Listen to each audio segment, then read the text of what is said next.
Hello learners, how are you? Welcome on edunkal.com। मैं हूं आशीष कुमार गर्ग और मैं आपको पढ़ा रहा हूं आईटी एग्जाम में mathematical statistics. So we are discussing revision summary of random variable. जैसा कि आप लोगों को पता है कि मैंने already revision summary of random variable में पार्ट 1 पार्ट 2 करा दिया है और आज हम पार्ट 3 करा रहे हैं। तो पार्ट 3 में हम क्या करेंगे, आज हम कुछ टॉपिक डिस्कस करेंगे जैसे various measure of central tendency and 2 dimensional random variable and with examples. Okay, चलो स्टूडेंट हम स्टार्ट करते हैं। सबसे पहले various measure of central tendency. तो सबसे पहले जैसे हमें पता है कि अर्थमेटिक मीन हमने पढ़ा है, अर्थमेटिक मीन पढ़ा है ना हमने, जो हम सिंपल मीन कहते हैं कि एक्स बार। तो एक्स बार हम क्या कहते हैं, हम सिंपल कहते हैं कि 1/n समेशन एक्स आई। और कभी कभी हम ये कहते हैं कि some x bar is equal to 1/N summation f i x i. तो ये डिस्क्रीट अगर रैंडम वेरिएबल है तो डिस्क्रीट रैंडम वेरिएबल मतलब हमारे पास एक्स डिस्क्रीट डेटा है, इंटरवल टाइप में नहीं है, तो हम ये एक्स बार को इस टाइप से हम डिनोट करते हैं। तो अगर हमारे पास फ्रीक्वेंसी ना गिवन हो, probability mass function probability given हो with respect to some random variable x, it means x and p x is given, then how to find the arithmetic mean. तो मैं आपको बता दूं, अर्थमेटिक मीन कुछ नहीं होता है, सिंपल 1/n जो आपके पास है एफ आई बाई एन को अगर हम इस टाइप से डिनोट कर लें summation f i by n, so f i by n को अगर हम पी आई से रिप्लेस कर दें और एक्स आई को ऐसे ही छोड़ दें, it means this is called the arithmetic mean और सिंपल मीन, और you can say the expectation in discrete random variable. Okay, तो हम बताते हैं आपको, जो हम expectation of a random variable x निकालते हैं वो निकालते हैं summation x P x. Done. So this is called expectation. अगर हम कंटिन्यूस की बात कहते हैं कि रैंडम वेरिएबल अगर यहाँ पर हमारा डिस्क्रीट है तो ये आंसर होगा। अगर हम बात कहते हैं कि अगर रैंडम वेरिएबल कंटिन्यूस होगा तो रैंडम वेरिएबल कंटिन्यूस में हम कह देंगे this is expectation of x is x bar and that is equal to integration of x fx dx। so this is called expectation। clear।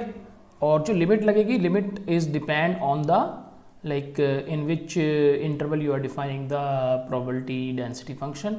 जो प्रोबेबिलिटी डेंसिटी फंक्शन की जो limit होगी उसी limit को हम लगा देंगे, तो हम लिमिट अभी नहीं लगा रहे हैं। डन। तो अच्छा, ये हो गई हमारी अर्थमेटिक मीन। हमने फिर एक डिफाइन करा था what is harmonic mean. So harmonic mean मैं आपको बता दूं कि हार्मोनिक मीन क्या होता है। As you know that the कि अर्थमेटिक मीन होता है summation f i x i by capital n.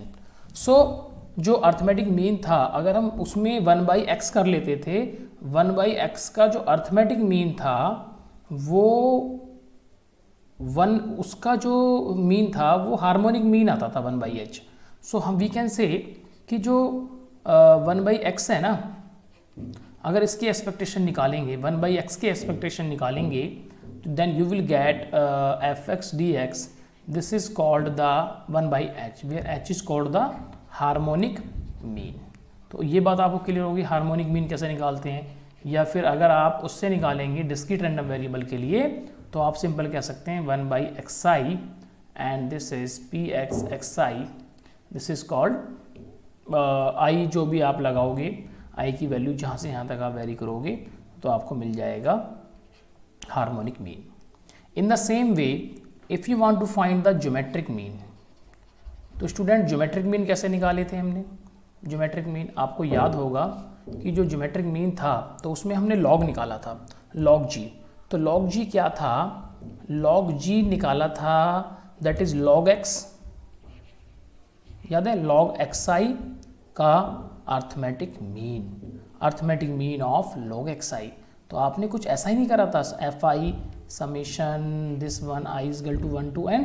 So in the same way you can convert this upon n था, you can convert this log g in discrete random variable. The answer will be the log g equal to this is summation f i by n को हमने मान लिया है अभी, this is p of x x I and this is log of xi। done। and if you want to take the continuous random variable, तो continuous random variable में क्या निकालेंगे हम, जो log g होगा वो log g होगा integration of small log x fx dx. This is called geometric mean. ये ज्योमेट्रिक मीन log g नहीं है, g is the geometric mean. तो log g हम इस मेथड से निकाल सकते हैं. डन. अब बात आई हमारे पास मोमेंट. हम मोमेंट निकालते थे, moment about origin, moment about any point ए. तो मोमेंट अबाउट जो हम ओरिजिन निकालते थे वो क्या करते थे हम, आप बताइए. जो म्यू आर था मोमेंट अबाउट ओरिजिन, हम म्यू आर डैश कहते थे about origin. If you remember this is 1/n summation fi xi minus 0 की power r, rth moment about origin. So you can write down 1/n summation fi xi की power r. तो अगर हम इसे solve करें तो fi अपॉन n xi की power r. तो it means if you want to find the moment in continuous और discrete random variable case, you can find mu r dash about origin. About origin क्या आएगा student, वो आएगा summation p x x i into x i की power are. और अगर हम बात करते हैं कंटिन्यूस में, ये तो हो गया डिस्क्रीट में. अगर आप कंटिन्यूस में बात करते हो तो आपके पास आएगा एक्स की power r and f x d x in the case of continuous random variable. अच्छा, मोमेंट अबाउट ओरिजिन निकाल लिया. अगर मोमेंट अबाउट अगर हम किसी पॉइंट ए के अबाउट निकालें तो moment about any point a, so this is mu r dash about a. ठीक है. So this will be the x minus a x i minus a की power r and this is p x x i. अगर आप discrete random variable लेंगे और अगर आप continuous random variable लेंगे तो simple x minus a raise to power r f x d x. तो म्यू आर डैश क्यों लगाते हैं, म्यू आर डैश इसलिए लगाते हैं because we are taking about any point a except mean. अगर हम मीन के अबाउट मोमेंट निकालते हैं तो हम सिंपल म्यू आर लेते हैं. ठीक है, म्यू आर अबाउट मीन. तो म्यू आर का मतलब होता है about mean. Then you can say the answer will be x minus x bar x i minus x bar and this is p x x i. अगर आप moment about mean लेते हैं, अगर आप डिस्क्रीट में ही आएगा और कॉन्टिन्यूस में आएगा x minus x bar raise to power r and f x d x. Is it clear. तो यहाँ पर अगर आपसे मैं पूछूं कि स्टूडेंट आपको निकालना है, आपको मैंने एक्सपेक्टेशंस दिखा दी है निकालनी, आपको मैं बताऊं कि वेरिएंस कैसे निकालेंगे.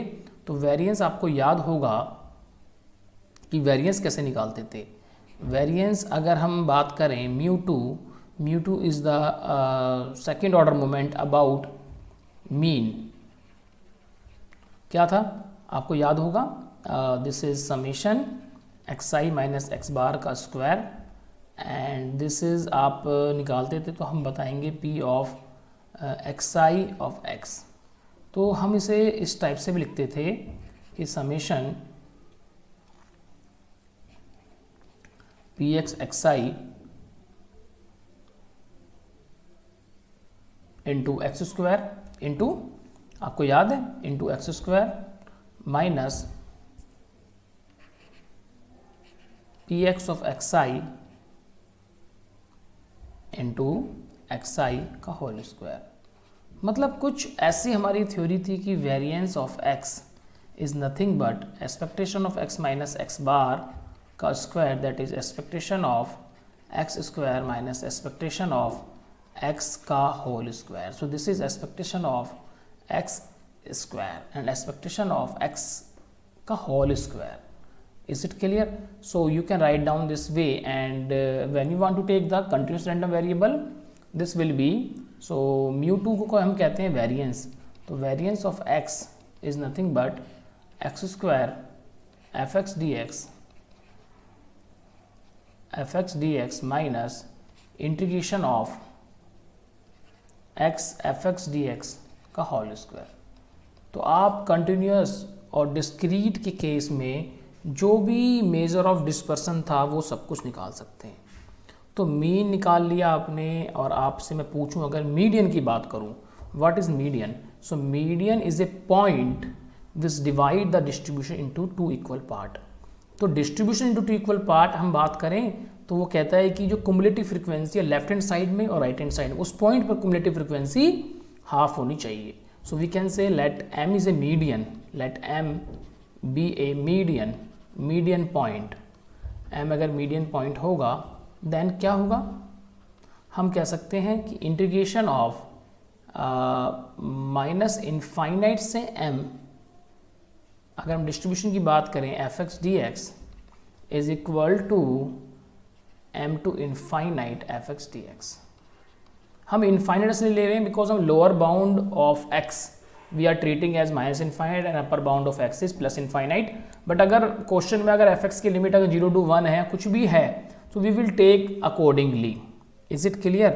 तो हम इस टाइप से हम निकाल सकते हैं। डन। तो ये हो गया मीडियन। मीडियन के बाद हम अगर बात करें कि मीन डेविएशन लेते थे हम, मीन डेविएशन। तो मीन डेविएशन क्या होता था? Mean deviation, so mean deviation में अगर पूछता है मीन डेविएशन अबाउट ए, तो वो होता था, आपको याद होगा, 1/n summation fi xi minus a. तो यहाँ पर हम अगर बात करते हैं कंटिन्यूस रैंडम वेरिएबल में, तो हम कहेंगे x माइनस ए का modulus f x d x mean deviation about a. अगर हम बात करते हैं डिस्क्रीट रैंडम वेरिएबल में, तो xi माइनस ए और का मॉडुलस पी एक्स एक्स आई। कोई पूछता है only mean deviation, only mean deviation जो होता है, ओनली मीन डेविएशन जहाँ पर हम अबाउट ए नहीं पूछते, वो होता है अबाउट मीन। अबाउट मीन क्या होगा? Summation xi minus x bar and p x x i. इसका आंसर क्या आएगा? Integration of x minus x bar f x d x. So student, हमने यहाँ तक आपको बता दिया है कि how to find the measure of dispersion. तो मेजर ऑफ डिस्पर्शन हमने अभी तक डिफाइन कर दिया है कि मेजर ऑफ डिस्पर्शन किस तरीके से हम निकालेंगे। कोई डाउट हो तो आप मुझे बताइए। आपसे अगर पूछता है कि मोड क्या होता है, अगर कंटिन्यूस रैंडम वेरिएबल की बात करें तो mode is a point, mode is a point on x axis where frequency is maximum, frequency is maximum. तो अगर हम बात करें पीडीएफ है, अब यहाँ पर, यहाँ फ्रीक्वेंसी तो है नहीं, एफ एक्स है, तो वाई की वैल्यू मैक्सिमम होनी चाहिए। तो हम वो वाई की वैल्यू अगर मैक्सिमम है तो हम उसे भी सॉल्व कर सकते हैं। कैसे करेंगे आपको बता दूं मैं स्टूडेंट। आप क्या करेंगे, एफ एक्स आपके पास है, आपको इसकी मैक्सिमम वैल्यू निकालनी है। फाइंड मैक्सिमम कैसे निकालते हैं? Find maximum in one variable, find maximum of F x. तो सबसे पहले हम एफ डैश एक्स निकालेंगे, एफ डैश एक्स को 0 करेंगे। यहाँ से हमारे पास स्टेशनरी पॉइंट या क्रिटिकल पॉइंट कहते हैं, स्टेशनरी पॉइंट, और कोई कहता है सर ये क्रिटिकल पॉइंट कहलाते हैं। तो स्टेशनरी और क्रिटिकल पॉइंट हमने निकाल लिए। जो पॉइंट आएंगे अगर उस पर एफ डबल डैश एक्स, जिस पॉइंट पर एक्स इक्वल टू ए पर, जो भी ए पॉइंट पर लेस देन 0 होगा तो वहाँ पर x equal to a is the point of maxima. और कहते हैं कि एफ डबल डैश एक्स अगर ग्रेटर देन 0 है किसी पॉइंट बी पर, तो x equal to b is the point of minima. तो अभी हम 0 वाली पॉइंट, जो 0 होता है वो अलग चीज़ होती है, ठीक है, neither minima nor maxima. So we will discuss later on all this things, ठीक है। तो अभी तक हमने ये बात सारी डिस्कस कर ली है कि how to correlate the descriptive statistics. जो हमने डेस्क्रिप्टिव स्टैटिस्टिक्स में जितनी मेजर ऑफ सेंट्रल टेंडेंसी पढ़ी थी, हमने उसे कोरिलेट कर दिया है रैंडम वेरिएबल में, कंटिन्यूस रैंडम वेरिएबल और डिस्क्रीट रैंडम वेरिएबल की हेल्प से, ठीक है स्टूडेंट। तो अब हम एक क्वेश्चन कर लेते हैं। जैसे हमारे पास क्वेश्चन दिया है कंटिन्यूस रैंडम वेरिएबल का, एक continuous random variable x has PDF f x equal to 3x²। तो उसने दिया एफ एक्स क्या है, 3x² है, और इसे कह रहा है ये पीडीएफ है। सबसे पहली बात, अगर क्वेश्चन पूछता है कि पीडीएफ है क्या नहीं, तो आपको क्या करना है, इसका इंटीग्रेशन करना है इसकी लिमिट में। इंटीग्रेशन क्या होगा, 0 to 1 3x² dx। अगर इसका इंटीग्रेशन 1 आ जाता है, इट मीन्स यू कैन से this is A PDF.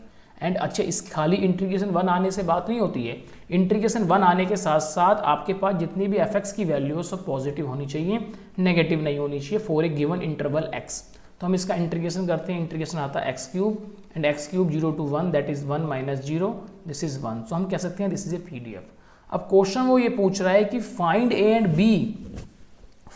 And b such that probability of x less than a equal to probability of x greater than a। तो ये question अगर हम सीधी सी बात कहें, this is a question of कि less than equal to a और इसकी प्रोबेबिलिटी दोनों की सेम हो।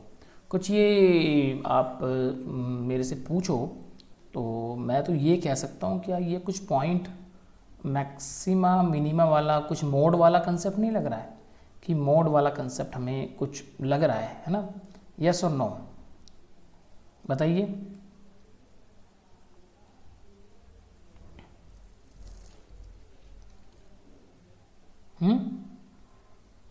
तो हम वैसे क्वेश्चन सॉल्व कर लेते हैं, क्योंकि होता क्या है कि जो probability of x less than equal to a और probability of x less than equal to a और probability of x greater than equal to a greater than a का मतलब कुछ ऐसा ही है कि अगर इस टाइप से कोई फंक्शन है, a is a point where this probability is equal to this probability less than equal to a greater than equal to a, मतलब यहाँ पर ये this is equal distributed on the left and right. So चलो हम करते हैं, question निकालते हैं, तो क्वेश्चन सॉल्व करते हैं। ठीक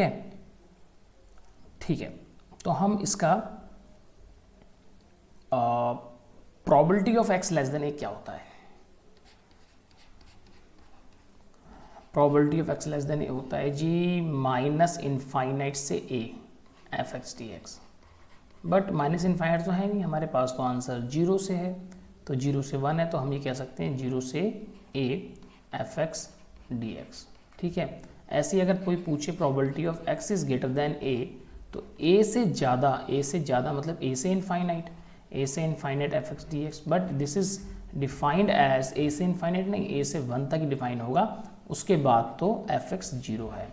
सो वी कैन से कि a0 to a fx dx is nothing but a से 1 fx dx।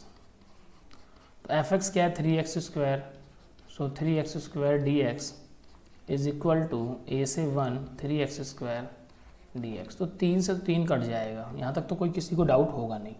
सो 3 से 3 कट जाएगा।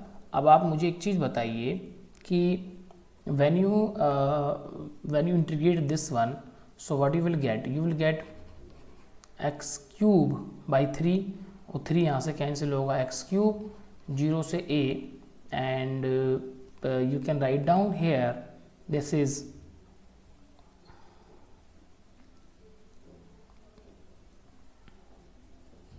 x cube, this is a से 1, yes or no? तो here this is a cube minus 0, this is 1 minus a cube. It means what you can write down, this a cube on the left hand side, twice a cube is 1, so a cube is 1 by 2. So a cube is 1 by 2. If a cube is 1 by 2, so what is the answer? Just give me the answer. सोचो। So a cube is 1 by 2, so we can write down a is 1 by 2 की power 1 by 3, तो ये a की value होगी। मेरी बात समझ में आई आपको? एक बार आप देख लो, और if you have any doubt you can ask, you can write down the comment box sir this is the doubt and I can further explain कि कैसे करेंगे।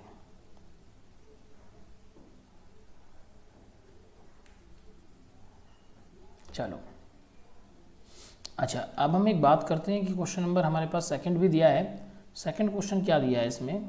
सेकंड क्वेश्चन दिया है probability of x greater than b is half. Probability नहीं, half नहीं है, probability of x greater than b 0.05, half होता है 0.5। So you can write down कि sir probability of x greater than b is 0.05, you can write down sir 5/100 है ना, 1 2 done. तो कैसे करेंगे बताओ भाई? मैं इस वीडियो को आप पॉज करके आप देख सकते हैं प्रोबेबिलिटी, और पहले आप सॉल्व करना फिर देखना कि क्या आंसर आता है। तो 5/100 है, तो this is b21 3x² dx, this is 5/100 and you can write down this is x cube or this is b21 is equal to 5/100. So we can write down this is x cube 1 minus b cube is equal to 5/100. So what we can write down, we can write down b cube इधर हम कह सकते हैं this is 1 minus 5/100 is b cube. So b cube is 95/100. Done. So b की value क्या होगी, b की value क्या होगी, तो b क्यूब इज 95/100.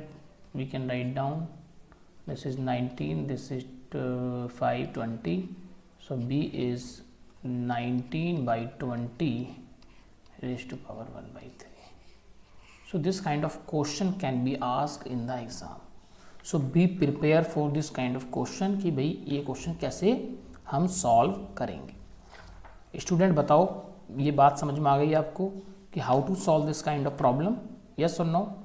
चलो एक हमारे पास क्वेश्चन और भी है और बड़ा अच्छा क्वेश्चन है कि रैंडम वेरिएबल पर the kilometre x in 1000 of kilometres. ये कह रहा है कि किलोमीटर एक्स जो है एक्स, किलोमीटर एक्स जो है एक रैंडम वेरिएबल है in 1000 of kilometres which car owners get with a certain kind of tyre is random variable having probability density function.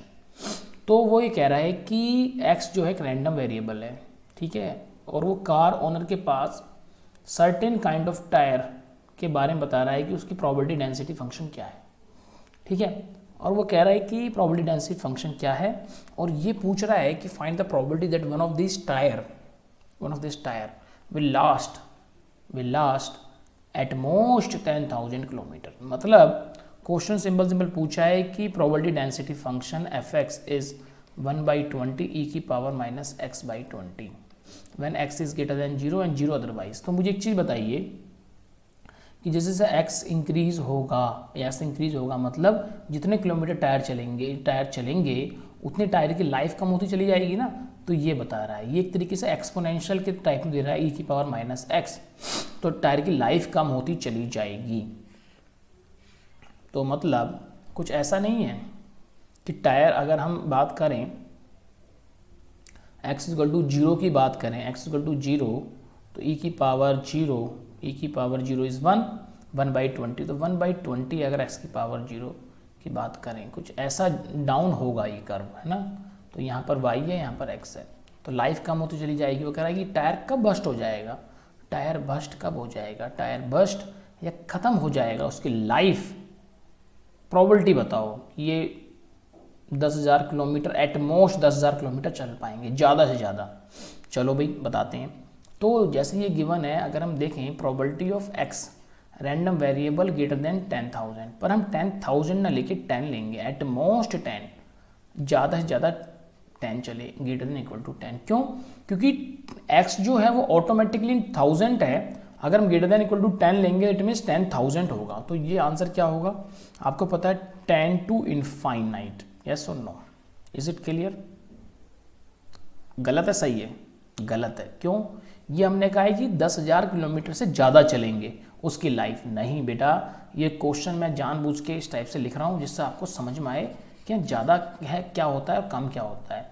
तो student you have to very very careful when you solve the problem कि probability हमें निकालनी है x is less than equal to 10, मतलब कि at most ज़्यादा से ज़्यादा. देखो होता क्या है कि एट मोस्ट का साइन ये होता है और एट लीस्ट कम से कम का साइन ये वाला होता है, ये वाला, और ये होता है एट मोस्ट का. तो इसका आंसर आएगा 0 से 10 f(x) dx. ठीक है, तो इसका आंसर निकालते हैं. तो इसका आंसर आएगा 1/20, तो हमने कॉमन ले लिया, 0 से 10 e की power minus x/20 dx. Is it clear?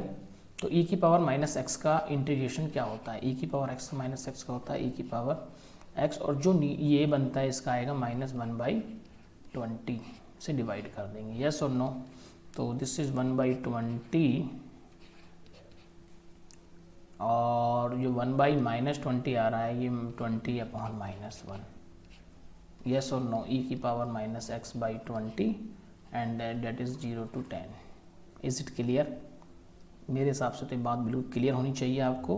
तो यहाँ से कैंसिल, तो आपका आंसर आ जाएगा, दिस इज़ माइनस तो बाहर कॉमन ही आ रहा है, e की पावर -x 10 आएगा तो -1/2 और माइनस e की पावर -0, तो e की पावर -0 लो, e की पावर 0 1 आता है, तो 1 माइनस e की power -2। So answer is 1 minus e की पावर -2। तो दिस इज कि टायर जो लास्ट होगा, कब होगा? ये टायर लास्ट होगा, उसकी प्रोबेबिलिटी क्या है? टायर ज़्यादा से ज़्यादा 10,000 किलोमीटर चल जाए, उसकी प्रोबेबिलिटी 1 माइनस e की पावर -2। देन 1 माइनस e की पावर -2 जो होता है, सॉरी -2 नहीं, 1/2, e की पावर -0.5, तो इसका आंसर 1 माइनस 1/e की पावर 0.5। इसका आंसर जो अप्रोक्सीमेटली आप अगर निकालेंगे,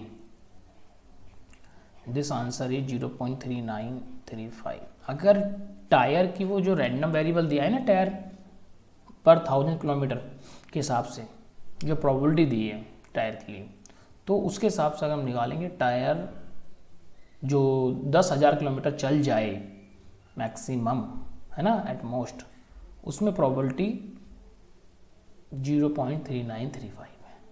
ठीक है, डन? कुछ बात समझ में आ रही है?